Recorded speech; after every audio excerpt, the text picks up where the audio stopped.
Hello everyone and welcome back to another video from Apps Academy.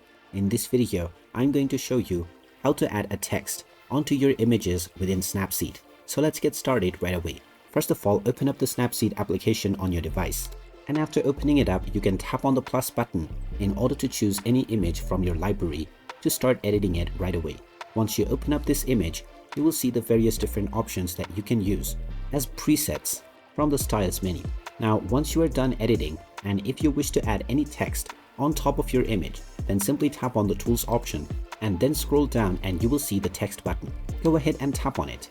And now you will see various different text styles that you can choose from. Just choose whichever style that you wish to enter your text in. And now you can just double tap on the text area to change the text. After entering your desired text, you can click on the OK button and now this text has appeared on your image. You can tap and drag on this image, and you may also zoom in and zoom out by using the pinch functions.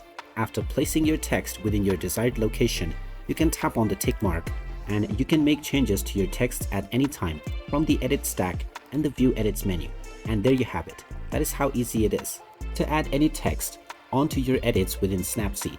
If you find this video helpful, make sure you hit that like button and subscribe to our channel if you haven't done so already. Also ring that notification bell to never miss another update from us. Thank you for watching and I will see you again in the next video.